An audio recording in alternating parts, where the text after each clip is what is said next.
And a couple Thursdays a month, LaunchPad comes in. Good morning, Brian. Morning. And Mychal Stittsworth is with us. Good morning, sir. Morning.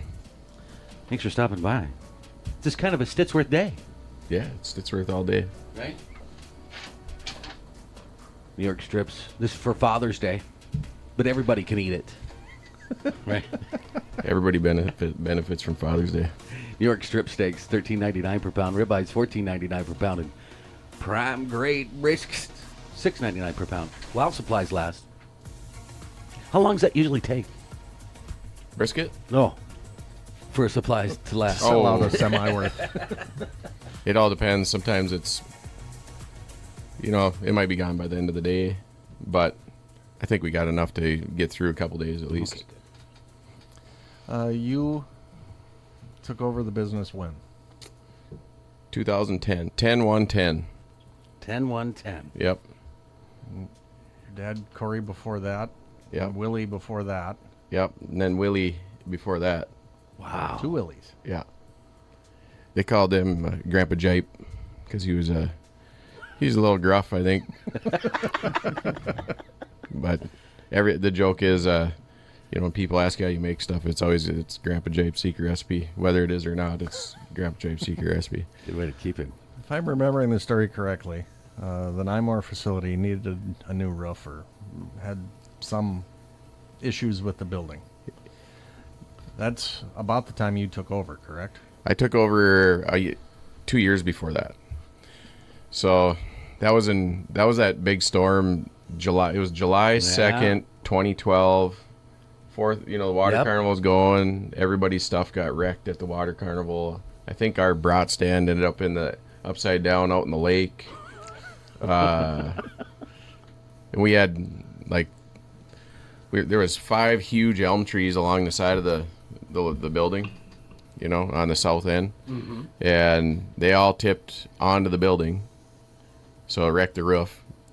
So and then it was raining, so obviously water got in the roof. And we also had a lightning strike the pole that feeds the building, and it killed all the compressors. Wow. So yeah.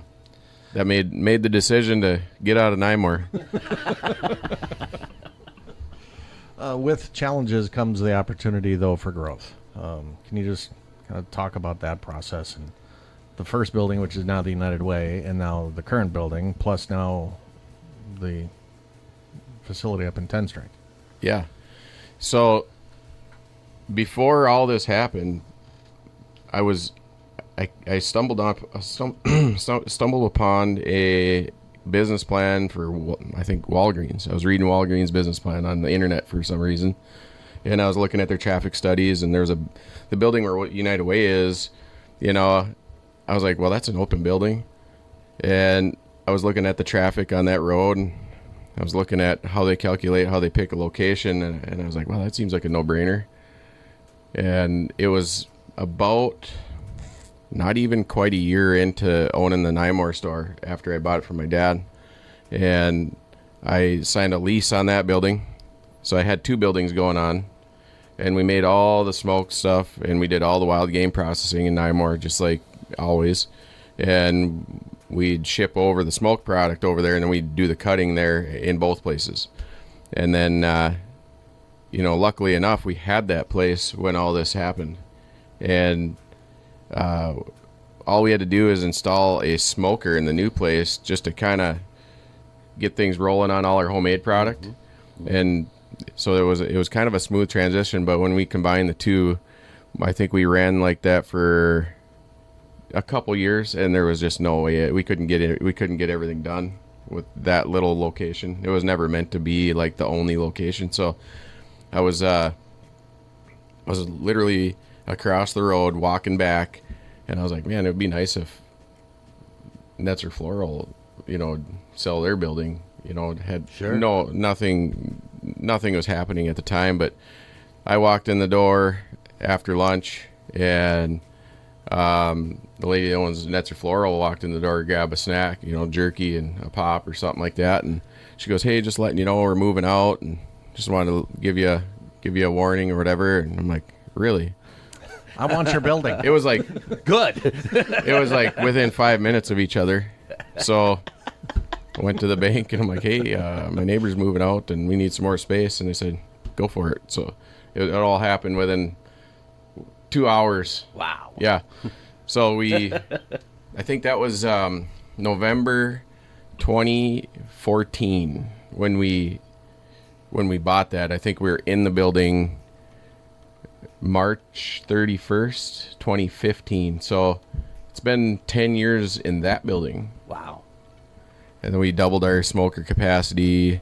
We piloted USDA operation out of there. We had just enough of the requirements to go USDA federally inspected in that building, which it was not convenient, but we figured out the process and how to deal with the federal government in there, and then we worked on the plan for the Turtle River building.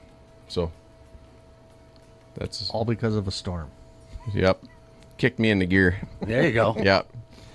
What is your tie to LaunchPad?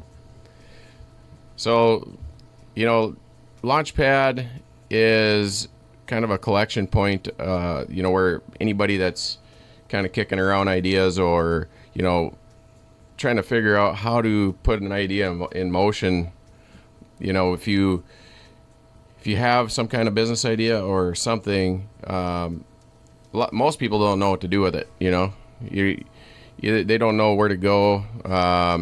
It kind of came from, I remember Bud Caney from Bemidji Brewing. He bumped into me and he was reading meters, and I was getting buns at Raphael's, and he was asking me, I kind of want to start a brewery, and he was asking me about dealing with the city, this, that, and other thing, and I was talking to Dave Hingle about it, and I was like, we need to just have, I was in the Air Force, and with my military background, I remember doing this in-processing checklist, which, Sure. you go along and you fill out, you check box all the checks before you get deployed, and everything's done. All your ducks in a row. I was like, we need to do that for entrepreneurs.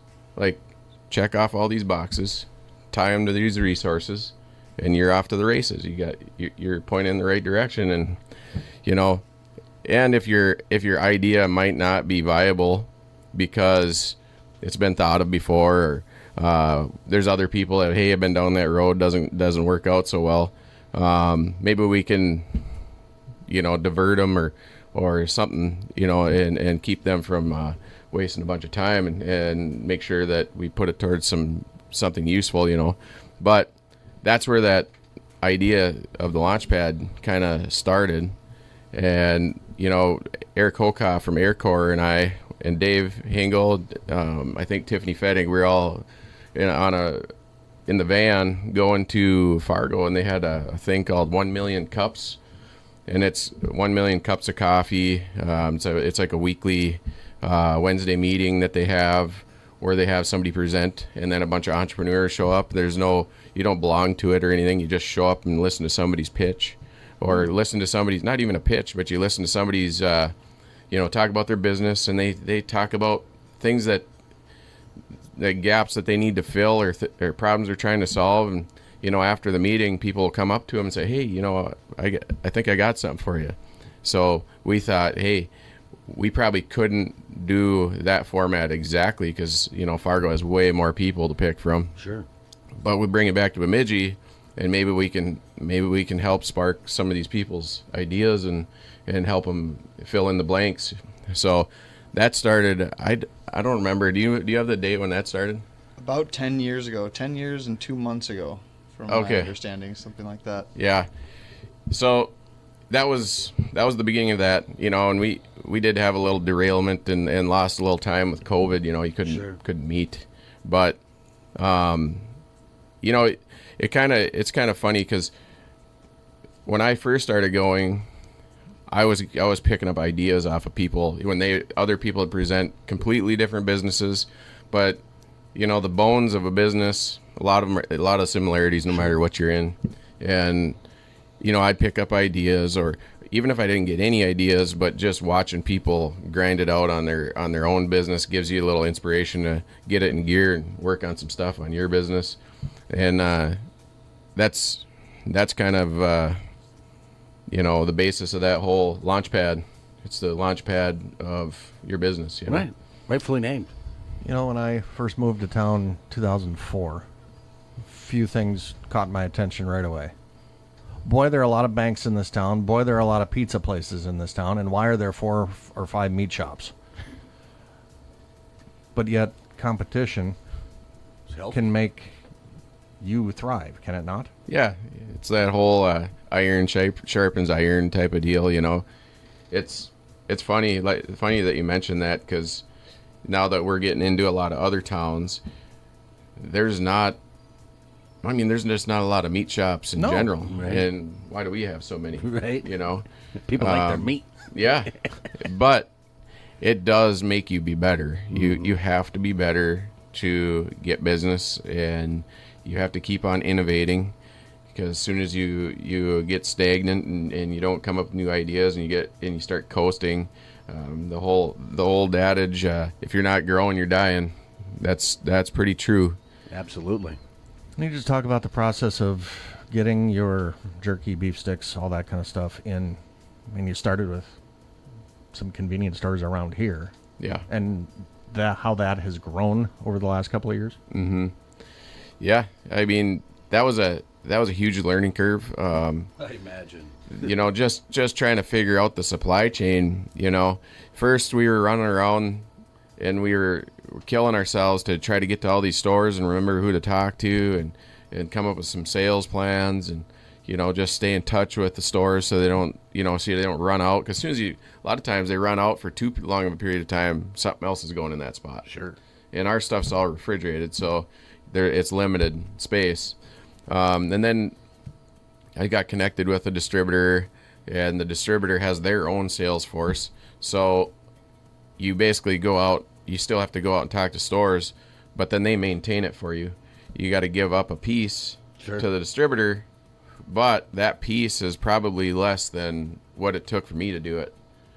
So then, you got brokers and this, that, and other thing, and there's just so many different layers of the onion.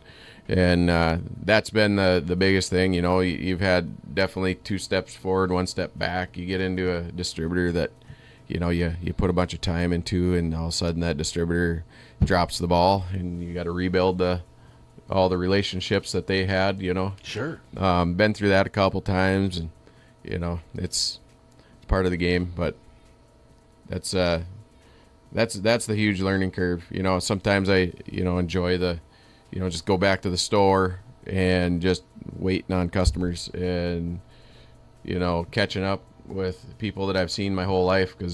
And I started at the Nymore store when I was 13. I was going to ask. I was 13 years old. I remember it was my sister's birthday, August 9th. For some reason, that was easy to remember because it was on a birthday. But yeah, I remember sitting in there, 13 years old, and doing everything. And then they opened a store in Walker, and brought another uncle that was from Devil's Lake into the fold, and they started this Walker store.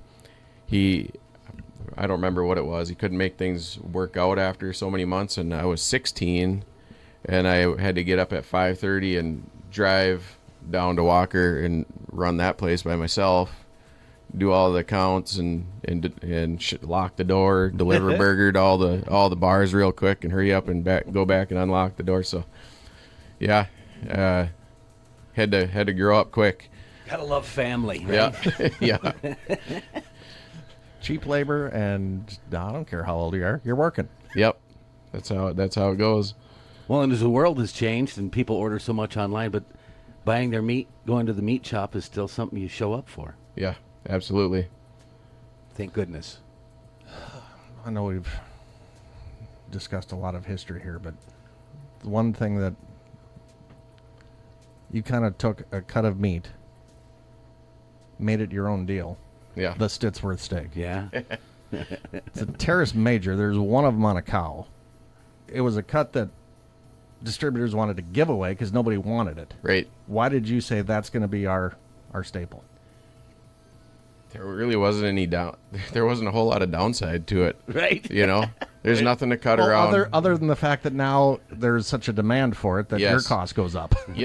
What's crazy is yeah, that muscle is in basically a shoulder clod, and a shoulder clod is you either make an arm roast out of it or grind it. And I actually was on Wikipedia. I don't remember what I was looking up initially, but I saw that and I was like, number 2 for tenderness, huh? Let me see if I can peel this thing out of there and cook it up, see what it's like, you know. It's a triangle. It takes a little bit to get used to how to cook that thing. Yeah, but you really can't mess it up. Got 3 sides. You can overcook that and it's still delicious. Yeah, yeah. And the weird thing is it's number 2 for tenderness. It has flavor to it because it's out of the front shoulder. It's like chuck flavor. And there's nothing to cut around. There's no seams. There's nothing. I mean, there's no fat. It's just straight meat, but it stays there's no downsides really to it. So other than now, it's hard to get. Yeah, because there's 2. There's 1 per side. But there's 2. That's not cut up. That's the whole muscle. But there's only 2 in an animal, so it was bound to happen. But when we first started selling those, they were $3.99 a pound. That was in Nymore. That was the first year I was in business. It was in 2011. I don't remember, but yeah. You seem to have a knack for stuff like that. I mean, there's a lot of meat shops, but there's not a lot that are, selling their own branded steak like that. Well, that's and there's a lot of meat shops, but they're not selling branded products throughout the state. Yeah. And you've got other projects too. You have Friesla, the mobile processing unit that you designed, and I know you have big projects in the works. Do you have some sort of methodology or system for coming up with these revolutionary products, or is it just a product of the way your mind works, or how do you do that? Going back to LaunchPad and entrepreneurs, and you see a lot of people come and go and they want to be an entrepreneur, but they really like the idea and they want to be an entrepreneur, but they can't do it because most entrepreneurs, what makes them an entrepreneur is they see opportunities. Like they see a gap in something. You drive down the road and you're like, geez, I don't even see any paint stores in this town. Right. Everything's got paint on it. Maybe I should open up a paint store in this town. Something like that, and that all these little things kind of glare out to certain people, Sure. And maybe that's what it is. I don't know. Just the ability to see the pattern and do something about it. Right? Yeah. There's needs for things, and as soon as you start searching and you can't find a solution for the need, it's an opportunity. That's kind of that's the pattern, really. What can we do with this piece of meat? Oh, we'll make it our steak. Yeah. Always be thinking. I don't see this anywhere. Why is that? Well, everybody's making it into burger, and it's like, well, we'll just call it the Stittsworth steak then. Delicious. Brian, how can people get a hold of you if they've got an idea that they want to run up the flagpole? Yeah, well, you can get a hold of me, or we also connect people with folks like Mike and other entrepreneurs as mentors. Our website's LaunchPadBemidji.com. My email is on the website. Our phone number is 218-444-5758. And we have a event every Wednesday, as Mike said, kind of modeled after the 1 Million Cups. We call it the Entrepreneur Meetup. Every Wednesday, 8 a.m. at the Mayflower Building. And we have people come in and talk about AI. We have people come in and share their business story, looking for help. We have people come in and share their business story and say how they were super successful and provide that inspiration, connect with other people, and it's a great event. Support gives you confidence. Then you can think outside the box if you're not worrying about how to do this or make this connection. It's a simple, easy step. Brian's really good at those connections too. I have an idea for an application, right? And I was like, I don't know how to write an app, And I asked Brian, I go, anybody knows how to write an app? Make an app for a phone or whatever, like an Airbnb type of app or something. He's like, yeah, this guy just moved back to town. He's got a PhD in mathematics and he writes apps all the time, and he hooked us up, and now we're meeting once a week, and cool. Got something kind of looking like an app almost already in a month, But Brian is good at that. That's why he's there. It's awesome. Bemidji's a big little town. There's way more people with way more skill here than you'd think. Sure. So, there's a lot of towns are like that. yep. But you got to have a system. Launchpad's the key. What's the website? Launchpad.org. LaunchPadBemidji.com. Perfect. Well, happy birthday to Danielle on Friday. Yeah. Good Tomorrow, job. Friday the 13th. Oh! Brian, thanks for stopping by. Thank you for having us. You bet. See you next time.